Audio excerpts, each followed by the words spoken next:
Hello ಸ್ನೇಹಿತರೆ, ನಮಸ್ಕಾರ. Welcome back to Shobhita creations. Friends, ನಾನಿವತ್ತು ನಿಮಗೆ ಒಂದು ಒಳ್ಳೆ ವಿಡಿಯೋದೊಂದಿಗೆ ಬಂದಿದ್ದೀನಿ. ನಿಮಗೆಲ್ಲ ಗೊತ್ತಿರೋ ಹಾಗೆ ಈ ರೀತಿ ಕ್ರಾಫ್ಟ್ ಟಾಪ್ಸ್ನೆಲ್ಲ ತುಂಬಾ ಈಸಿಯಾಗಿ ನಾವು ಕೂಡ ಸ್ಟಿಚ್ ಮಾಡ್ಕೋಬೇಕು ಅಂತ ತುಂಬ ಜನ ವೆಯ್ಟ್ ಮಾಡ್ತಾ ಇರ್ತೀರ.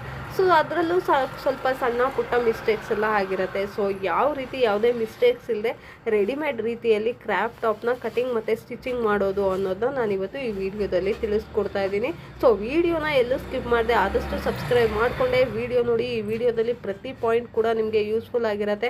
ಹಾಗೆ ಅಂಬ್ರಲಾ ಅಂತ ಬಂದರೂ ಕೂಡ ನಿಮಗೆಲ್ಲೂ ಅಪ್ ಆ್ಯಂಡ್ ಡೌನ್ ಇಲ್ಲದೆ ಇರೋ ಹಾಗೆ ಕ್ರಾಫ್ಟ್ ಟಾಪ್ನ ಯಾವ ರೀತಿ ಕಟಿಂಗ್ ಮತ್ತು ಸ್ಟಿಚಿಂಗ್ ಮಾಡೋದು ಅನ್ನೋದನ್ನ ತೋರಿಸಿದ್ದೀನಿ. ಆಲ್ರೆಡಿ ನಿಮಗೆ ಸ್ಟಿಚಿಂಗ್ ಮಾಡಿರೋದನ್ನ ಕೂಡ ತೋರಿಸ್ತಾ ಇದ್ದೀನಿ. ನೋಡ್ತಾ ಇರ್ಬೋದು, ತುಂಬಾ ರೆಡಿಮೇಡ್ ಶೈಲಿಯಲ್ಲಿ ಬಂದಿದೆ. ಹಾಗೆಯೇ ಲೈನಿಂಗ್ ಮತ್ತು ಮೇನ್ ಫ್ಯಾಬ್ರಿಕ್ ಕೂಡ ನೋಡ್ತಾ ಇರ್ಬೋದು, ಎಷ್ಟು ಡಿಸ್ಟೆನ್ಸಲ್ಲಿ ಯಾವ ರೀತಿ ಕಟಿಂಗ್ ಮಾಡ್ಕೋಬೇಕು ಅನ್ನೋದನ್ನ ತೋರಿಸ್ಕೊಡ್ತಾ ಇದ್ದೀನಿ. ಹಾಗೆ ಲಕ್ಟನ್ನ ಕೂಡ ಅಷ್ಟೇ ತುಂಬಾ ಈಸಿ ಮೆಥಡ್ನಲ್ಲಿ ತೋರಿಸಿದ್ದೀನಿ. ಬನ್ನಿ ಫ್ರೆಂಡ್ಸ್, ಇವತ್ತಿನ ಈ ವಿಡಿಯೋನ ಸ್ಟಾರ್ಟ್ ಮಾಡೋಣ. ನೋಡಿ ಫ್ರೆಂಡ್ಸ್, ನಾನೀಗ ಇಲ್ಲಿ ಈ ರೀತಿ 4 ಫೋಲ್ಡಿಂಗಲ್ಲಿ ಇಟ್ಕೊಂಡಿದ್ದೀನಿ. ಹಾಗೆ ಸ್ವಲ್ಪ ಸಾಲ್ಟೇಜ್ ಇತ್ತು, ಅದಕ್ಕೆ ಕೂಡ ಕಟ್ ಮಾಡಿ ಜಾಯಿನ್ ಕೂಡ ಮಾಡ್ಕೊಂಡಿದ್ದೀನಿ. ಈಗ ನಾವು ಸೆಂಟರ್ ಅಂದರೆ ಒಂದು 10 ಇಂಚಿಂದ ಈಗ ಲೈನಿಂಗ್ನ ಕಟ್ ಮಾಡ್ಕೊತಾ ಇದ್ದೀನಿ. ನಿಮಗೆ ಇಲ್ಲಿ ಟ್ರಯಾಂಗಲ್ ಥರ ನಾನು ಫೋಲ್ಡಿಂಗಲ್ಲಿ ಇಟ್ಕೊಂಡಿರೋದು ಕಾಣಿಸ್ತಾ ಇದೆ ಅಲ್ವಾ. ನೋಡಿ, ಈಗ ಇಲ್ಲಿ 10 ಇಂಚಿಗೆ ನಾನು ಫಸ್ಟ್ ಮಾರ್ಕ್ನ ಮಾಡ್ಕೊಂಡಿದ್ದೀನಿ. ಆ ಮಾರ್ಕ್ ಮಾಡ್ಕೊಂಡು ಆದಮೇಲೆ 39 ಇಂಚಿಗೆ ನೋಡಿ ಇದೇ ರೀತಿಯಾಗಿ ಮಾರ್ಕ್ನ ತೊಗೊತಾ ಇದ್ದೀನಿ. ಇಲ್ಲಿ 4 ಫೋಲ್ಡ್ ಇದೆ, ಅಂದರೆ ಡಬಲ್ ಫೋಲ್ಡಲ್ಲಿ ಇದೆ ಕ್ಲಾತ್ ಅನ್ನೋದು. ಈಗ ನೋಡ್ತಾ ಇದ್ದೀರಲ್ಲ, ಇದೇ ರೀತಿಯಾಗಿ ನಾವು ಪ್ರತಿ ಕಡೆನೂ 39 ಇಂಚಿಗೆ ನಾನು ಮಾರ್ಕ್ನ ಮಾಡ್ಕೊತಾ ಇದ್ದೀನಿ. 39ನ ತೊಗೊತಾ ಇದ್ದೀನಿ. ಇದು ಲೈನಿಂಗ್ ಆದ್ದರಿಂದ 39ಕ್ಕೆ ಮಾರ್ಕ್ನ ಮಾಡ್ತಾ ಇದ್ದೀನಿ. ಕಾಣಿಸ್ತಾ ಇದೆಯಲ್ಲ ನೋಡಿ, ಈ ರೀತಿಯಾಗಿ ರೌಂಡಾಗಿ ನಿಮಗೆ ಅಂಬ್ರಲಾ ರೀತಿಯಲ್ಲಿ ಕಟ್ನ ಮಾಡ್ಕೋತಾ ಇದ್ದೀನಿ. ನಾನು ಯಾವುದೇ ರೀತಿ ವೇಸ್ಟನ್ನ ಕಟ್ ಮಾಡಿಲ್ಲ ಇನ್ನೂ ಕೂಡ. ನೋಡಿ, ಈ ರೀತಿಯಾಗಿ ಫಸ್ಟು ಅಲ್ಲಿ 10ಗೆ ಮಾರ್ಕ್ನ ಮಾಡ್ಕೊಂಡಿದ್ದೀನಿ. ಅದಲ್ಲದೆ ಈಗ ಇಲ್ಲಿ ನಾನು 39ಗೆ ಮಾರ್ಕ್ನ ಮಾಡ್ತಾ ಇದ್ದೀನಿ. ನೋಡ್ತಾ ಇದ್ದೀರಲ್ಲ, 39ಗೆ ಮಾರ್ಕ್ನ ಮಾಡಿ ಈ ಅಂಬ್ರಲಾ ಶೇಪ್ ಅಂದರೆ ಈ ರೌಂಡ್ ಶೇಪಿಗೆ ಕಟ್ನ ಮಾಡ್ತಾ ಇದ್ದೀನಿ. ಇಲ್ಲಿ ನಿಮಗೆ ಕಾಣಿಸ್ತಾ ಇದೆ ವೇರಿಯೇಷನ್ ಅನ್ನೋದು. ಇದನ್ನು ನೀವೀಗ 4 ಫೋಲ್ಡಲ್ಲಿ ಕಟ್ ಮಾಡಿಕೊಂಡು ಮತ್ತೆ ಒಂದು ಫೋಲ್ಡ್ ಮಾಡಿ ಅಲ್ಲಿ ಎಕ್ಸಸ್ ಏನಾದ್ರು ಇದ್ದರೆ ಅದನ್ನು ಕೂಡ ಟ್ರಿಮ್ ಮಾಡಿದ್ರೆ ನಿಮಗೆ ಯಾವುದೇ ಕಾರಣಕ್ಕೂ ಅಪ್ ಆ್ಯಂಡ್ ಡೌನ್ ಅನ್ನೋದು ಬರಲ್ಲ. ತುಂಬಾ ಪರ್ಫೆಕ್ಟಾಗಿ ಬಂದಿರುತ್ತೆ. ನೋಡಿ, ತೋರಿಸ್ತಾ ಇದೀವಲ್ಲ. ಅಲ್ಲದೆ ನಿಮ್ಗೆ ಇಲ್ಲಿ ಕ್ಲಾತ್ ಅನ್ನೋದು ತುಂಬಾ ಇದು ಸ್ಯಾಟಿನ್ ಕ್ಲಾತು ಜರುಗತ್ತೆ ಅಂತ ಗುಂಪಿನಿಂದ ಲಾಕ್ನ ಮಾಡ್ಕೊಂಡಿದ್ದೀನಿ. ಕಾಣಿಸ್ತಾ ಇದೆಯಲ್ಲ, ಅದು ಕೂಡ. ಸೊ ನಿಮಗೆ ಇಲ್ಲಿ ಜರುಗತ್ತೆ ಅನ್ನೋದಾಯಿತು ಅಂದರೆ ನೀಟಾಗಿ ನೀವು ಕ್ಲಾತ್ನ ಲಾಕ್ನ ಮಾಡ್ಕೊಂಡು ಕಟ್ ಮಾಡಿ. ಯಾಕಂದರೆ ಸ್ಯಾಟಿನ್ ಕ್ಲಾತ್ ಎಲ್ಲ ತುಂಬಾ ಜರುಗ್ತಾ ಇರುತ್ತೆ. ಜರುಗ್ತು ಅಂದರೂ ಕೂಡ ನಿಮಗೆ ಅಪ್ ಆ್ಯಂಡ್ ಡೌನ್ ಆಗೋ ಸಾಧ್ಯತೆ ಜಾಸ್ತಿ ಇರುತ್ತೆ. ಸೊ ಹಾಗಾಗಿ ಈ ರೀತಿ ಏನಾದರೂ ಇತ್ತು ಅಂತ ಅಂದಾಗ ನೀಟಾಗಿ ಮೇಲೆ ಕೆಳಗೆ ಎರಡೂ ಕಡೆ ಗುಂಪಿನಿಂದ ಲಾಕ್ನ ಮಾಡಿಬಿಟ್ಟು ಕಟ್ನ ಮಾಡಿದ್ರೆ ನಿಮಗೆ ಪರ್ಫೆಕ್ಟಾಗಿ ಬರುತ್ತೆ. ಹೀಗೆ ಲಾಕ್ ಮಾಡಿ ಕಟ್ ಮಾಡಿ ಆದಮೇಲೆ ಕೂಡ ಮತ್ತೆ ಇದನ್ನು ನಾನು ಫೋಲ್ಡ್ ಮಾಡ್ತಾ ಇದ್ದೀನಿ. ನೋಡಿ, ಕಾಣಿಸ್ತಾ ಇದೆ ಅಲ್ವಾ ಯಾವ ರೀತಿ ಫೋಲ್ಡ್ ಮಾಡ್ತಾ ಇದ್ದೀನಿ. ನೋಡಿ, ಈ ರೀತಿಯಾಗಿ ಫೋಲ್ಡ್ ಮಾಡಿಕೊಂಡೆ. ಈಗ ಇಲ್ಲಿ ನೋಡಿ, ಇಲ್ಲಿ ಇಷ್ಟು ಮಾತ್ರ ಅಪ್ ಆ್ಯಂಡ್ ಡೌನ್ ಬಂದಿದೆ. ಈ ಎಡ್ಜಲ್ಲಿ ಮಾತ್ರ ಅಪ್ ಆ್ಯಂಡ್ ಡೌನ್ ಬಂದಿದೆ. ಅದನ್ನು ಕೂಡ ಇನ್ನೆಲ್ಲರೂ ರಿಂಕಲ್ ಬಂದಿದ್ರೆ ಅದನ್ನು ಕೂಡ ರೆಡಿ ಮಾಡಿಕೊಂಡು ಕಟ್ ಮಾಡಿ. ಈಗ ನಾವು ಏನು ಕಟ್ ಮಾಡಿದ್ದೀವಿ ಆ್ಯಸ್ ಇಟ್ ಈಸ್ ಈಗ ನಮ್ಮದು ಮೇನ್ ಫ್ಯಾಬ್ರಿಕ್ನ ಕಟ್ ಮಾಡ್ತಾ ಇದ್ದೀನಿ. ಈಗ ಇದನ್ನು ನಾನು 41.5 ಅಷ್ಟು ಕಟ್ ಮಾಡ್ಕೊತಾ ಇದ್ದೀನಿ ಫ್ರೆಂಡ್ಸ್. 41.5. ನಾನು ಅದನ್ನು 39 ಕಟ್ ಮಾಡಿದೆ. ಈಗ ಇದನ್ನು 41.5 ಅಂದರೆ ನನಗೆ ಮೇನ್ ಫ್ಯಾಬ್ರಿಕ್ಕಿಗೂ ಮತ್ತು ಲೈನಿಂಗಿಗೂ 1.5 ಇಂಚಷ್ಟು ಗ್ಯಾಪ್ನ ನಾನು ತೊಗೋತಾ ಇದ್ದೀನಿ. ಆವಾಗ ನಿಮಗೆ ಚೆನ್ನಾಗಿ ಬರುತ್ತೆ. ಇದಕ್ಕೆ ಜಾಸ್ತಿ ಗ್ಯಾಪಲ್ಲಿ ತೊಗೊಬೇಡಿ, ಆವಾಗ ನಿಮಗೆ ಅಷ್ಟು ಪರ್ಫೆಕ್ಟಾಗಿ ಬರಲ್ಲ. ಯಾಕಂದರೆ ಇದು ಸ್ವಲ್ಪ ಲೈನಿಂಗ್ ಮೇಲಿತ್ತು ಅಂದರೆ ನಿಮಗೆ ಲುಕ್ಕಿಂಗ್ ಅನ್ನೋದು ಬರಲ್ಲ. ಇದು ಟಿಶ್ಯೂ ಕ್ಲಾತ್ ಆದ್ದರಿಂದ ನಿಮಗೆ ಸ್ವಲ್ಪ ಲೈನಿಂಗ್ ಕೂಡ ತುಂಬಾ ಎಕ್ಸ್ಪೋಸಬಲ್ ಆಗಿ ಕಾಣುತ್ತೆ. ಸೊ ಹಾಗಾಗಿ ನೀವು ಯಾವ ರೀತಿ ಕ್ಲಾತ್ನ ಯೂಸ್ ಮಾಡ್ತೀರಾ ಅನ್ನೋದು ಡಿಪೆಂಡ್ ಆಗುತ್ತೆ. ಇದನ್ನು ಕೂಡ ಅಷ್ಟೇ ನೀವು ಇದೇ ರೀತಿಯಾಗಿ ರೌಂಡ್ ಶೇಪ್ನಲ್ಲೇ ಕಟ್ ಮಾಡ್ಕೋಬೇಕು. ನಾನೀಗ ಇದನ್ನು ಕೂಡ ಅಷ್ಟೇ ಡಬಲ್ ಫೋಲ್ಡ್ನಲ್ಲಿ ಇಟ್ಕೊಂಡಿದ್ದೀನಿ.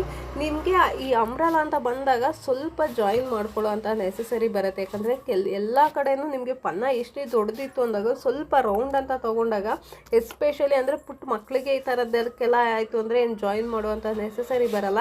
ಈಗ ದೊಡ್ಡವ್ರು ನಮಗೆಲ್ಲ ಸ್ಟಿಚ್ ಮಾಡಬೇಕು ಅಂದಾಗ ನೀವು ಜಾಯಿನ್ನ ಮಾಡ್ಕೊಳ್ಳೇಬೇಕಾಗತ್ತೆ. ಹಾಗೆ ಈಗ ಜಾಯಿನ್ ಮಾಡಿ ಆದಮೇಲೆ ನಾನೀಗ ಹೇಳಿದ್ನಲ್ಲ, ಈ ಥರ ಮೆಷರ್ಮೆಂಟ್ ತೊಗೊಂಡು ಒಂದ್ಸರಿ ನೀಟಾಗಿ ಕಟ್ ಮಾಡ್ಕೊಳ್ಳಿ. ಹಾಗೆಯೇ ಮತ್ತೆ ನಿಮಗೆ ಲೈನಿಂಗಲ್ಲಿ ತೋರಿಸಿದ್ನಲ್ಲ, ಮತ್ತೆ ಫೋಲ್ಡ್ ಮಾಡಿ ಕಟ್ ಮಾಡೋದು. ಆ ರೀತಿಯಾಗಿ ಮತ್ತೆ ಇನ್ನೊಂದು ಫೋಲ್ಡ್ ಮಾಡಿ ನೀಟಾಗಿ ಕಟ್ ಮಾಡಿದಾಗ ನಿಮಗೆ ಅಪ್ ಆ್ಯಂಡ್ ಡೌನ್ ಅನ್ನೋದು ಬರಲ್ಲ, ನೀಟಾಗಿ ಕೂತ್ಕೊಳ್ಳುತ್ತೆ. ನೀವು ಜಿಗ್ಜ್ಯಾಕ್ ಅಂತ ಮಾಡ್ತು ಅಂತಂದರೂ ಕೂಡ ಲುಕಿಂಗು ಹಾಗೇ ಇರುತ್ತೆ, ಹಾಗೆಯೇ ನೀಟಾಗಿ ಕೂಡ ಕೂತ್ಕೊಳ್ಳುತ್ತೆ. ಸೊ ಹಾಗಾಗಿ ನೋಡಿ, ಈ ರೀತಿಯಾಗಿ ಮಾಡಿ, ಆವಾಗ ನಿಮಗೆ ಪರ್ಫೆಕ್ಟಾಗಿ ಬರುತ್ತೆ. ನೋಡೋಕ್ಕೆ ಕೂಡ ಅಷ್ಟೇ ತುಂಬಾ ಚೆನ್ನಾಗಿ ಕೂತ್ಕೊಳ್ಳುತ್ತೆ. ಸೊ ಹಾಗಾಗಿ ಈ ರೀತಿಯಾಗಿ ನೀವು ಮಾಡೋದ್ರಿಂದ ತುಂಬ ನೀಟಾಗಿ ಕೂತ್ಕೊಳ್ಳುತ್ತೆ. ನೋಡಿ ಸ್ನೇಹಿತರೆ, ಈಗ ನಮ್ಮದು ಮೇನ್ ಫ್ಯಾಬ್ರಿಕ್ ಮತ್ತು ಲೈನಿಂಗ್ ಎರಡೂ ಕಟ್ಟಾಗಿ ಆಗಿದೆ. ಈಗ ನಾನು ಹಿಡಿದು ತೋರಿಸ್ತಾ ಇದ್ದೀನಿ ನೋಡಿ, ಎರಡಕ್ಕೂ 1.5 ಇಂಚಷ್ಟು ನಿಮಗೆ ಡಿಸ್ಟೆನ್ಸ್ ಅನ್ನೋದು ಬರುತ್ತೆ. ಎಲ್ಲ ಕಡೆನೂ ಅದೇ ರೀತಿಯಾಗಿ ಬರಬೇಕು. ಹಾಗೆಯೇ ಈಗ ನೋಡ್ತಾ ಇದ್ದೀರಲ್ಲ ನೋಡಿ, ಈ ರೀತಿಯಾಗಿ ಸ್ಟಿಚ್ಚನ್ನ ಹಾಕ್ಕೊಂಡಿದ್ದೀನಿ. ಮತ್ತು ಲೈನಿಂಗ್ ಮತ್ತು ಮೇನ್ ಫ್ಯಾಬ್ರಿಕ್ನ ಎರಡೂ ಸೇರಿಸಿ ಸ್ಟಿಚ್ ಹಾಕ್ಕೊಂಡು ಒಂದು ಸೈಡಲ್ಲಿ ಫೋಲ್ಡ್ ಮಾಡಿ ಸ್ಟಿಚ್ ಹಾಕ್ಕೊಂಡಿದ್ದೀನಿ. ಇದು ಜಿಪ್ ಅಟ್ಯಾಚ್ ಮಾಡೋದಕ್ಕೆ ಅಂತ. ಒಂದು 7.5 ಇಂದ 8 ಇಂಚಷ್ಟು ನೀವು ಈ ಗ್ಯಾಪ್ನ ನೀವು ಈ ರೀತಿಯಾಗಿ ಸಪ್ರೇಟ್ ಸ್ಟಿಚ್ ಹಾಕ್ಕೊಳ್ಳಿ. ಆಮೇಲೆ 1.5 ಇಂಚಷ್ಟು ಜಾಯಿನ್ ಮಾಡಿ ಸ್ಟಿಚ್ ಹಾಕ್ಕೊಂಡು ಇದನ್ನ ಸಪ್ರೇಟ್ ಸ್ಟಿಚ್ನ ಹಾಕೊಬೇಕಾಗತ್ತೆ ನೀವು, ಲೈನಿಂಗ್ ಮತ್ತು ಮೇನ್ ಫ್ಯಾಬ್ರಿಕ್ಕು. ಹಾಗೆಯೇ ನೋಡಿ, ಇಲ್ಲಿ ಇದು ಫ್ರಂಟ್ ಮತ್ತು ಲೈನಿಂಗ್ ಮತ್ತು ಮೇನ್ ಫ್ಯಾಬ್ರಿಕ್ನ ಜಿಗ್ಜಾಗ್ ಕೂಡ ಮಾಡ್ಕೊಂಡಿದ್ದೀನಿ. ಈಗ ಇಲ್ಲಿ ನಾವು ಜಿಪ್ನ ಅಟ್ಯಾಚ್ ಮಾಡ್ಕೋಬೇಕು. ನೋಡಿ, ಈ ರೀತಿಯಾಗಿ ಗುಂಪಿನ ಹಾಕಿ ಅಟ್ಯಾಚ್ನ ಮಾಡ್ಕೊಬೇಕಾಗತ್ತೆ. ಈಗ ನೋಡಿ, ನಾನು ಜಿಪ್ನ ಕೂಡ ಅಟ್ಯಾಚ್ ಮಾಡಿ ಆಗಿದೆ. ಇಲ್ಲಿ ಫಿನಿಶಿಂಗ್ ಮಾಡಿಲ್ಲ. ಆ ಫಿನಿಶಿಂಗ್ ಮಾಡೋಕ್ಕಿಂತ ಮುಂಚೆ ಫಸ್ಟು ಜಿಪ್ನ ಎಳ್ಕೊಂಡು ನೋಡ್ಕೊಬೇಕು, ನಮಗೆ ಜಿಪ್ ಅನ್ನೋದು ಪರ್ಫೆಕ್ಟಾಗಿ ಬಂದಿದೆಯಾ ಬಂದಿಲ್ವಾ ಅಂತ. ಆಮೇಲೆ ನಾವು ಫಿನಿಶಿಂಗ್ನ ಮಾಡಬೇಕಾಗತ್ತೆ.